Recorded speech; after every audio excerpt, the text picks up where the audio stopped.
12 വർഷമായിട്ടും നിർമ്മാണം പൂർത്തിയാകാതെ പത്തനാപുരം കുരിയോട്ടുമലയിലെ ആദിവാസി ഊരിലെ വീടുകൾ. സാങ്കേതികതയുടെ പേരിൽ നിർമ്മാണം ഇഴഞ്ഞു നീങ്ങുമ്പോൾ വീട് എന്ന സ്വപ്നവുമായി സർക്കാർ ഓഫീസുകൾ കയറിയിറങ്ങുകയാണ് ഇവിടെയുള്ള കുടുംബങ്ങൾ.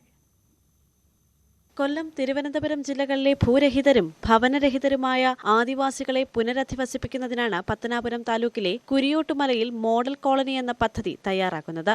വാസയോഗ്യമല്ലാത്തതും കുടിവെള്ളക്ഷാമമുള്ളതുമായ സ്ഥലമാണ് നൽകിയതെന്ന ആക്ഷേപം തുടക്കത്തിൽ തന്നെ ഉയർന്നെങ്കിലും മറ്റു നിവൃത്തിയില്ലാതെ ഇവർ ഇവിടുത്തെ ജീവിത സാഹചര്യത്തോട് പൊരുത്തപ്പെടുകയായിരുന്നു. കഴിഞ്ഞ 12 വർഷമായി 24 വീടുകളുടെ നിർമ്മാണം ഇവിടെ നടന്നുവരികയാണ്. പോലീസ് ഹൗസിംഗ് സൊസൈറ്റിക്കാണ് നിർമ്മാണ ചുമതല. ഒരു വീട് പോലും പൂർത്തിയാക്കി താക്കോൽ നൽകാൻ ഇതുവരെ കഴിഞ്ഞിട്ടില്ല.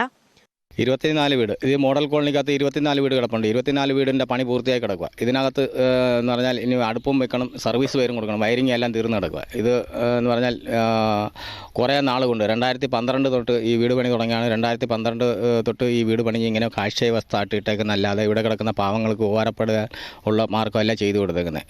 ഉമ്മൻചാണ്ടി സർക്കാരിന്റെ കാലത്ത് അനുവദിച്ച ഒരു കുടിവെള്ള പദ്ധതി മാത്രമാണ് കുടുംബങ്ങളുടെ ഏക ആശ്രയം.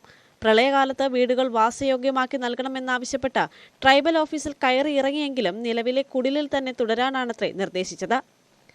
ഇപ്പോൾ സർവേരൊക്കെ വന്ന് പല പ്രാവശ്യമായി നോക്കിയിട്ട് പോകണതല്ലാതെ ഇനിയിപ്പോൾ കല്ല് കൊണ്ടുവന്ന് അളന്ന് ഇടാമെന്ന് പറഞ്ഞ് എല്ലാവർക്കും അനുവദിക്കുകയും ചെയ്തു.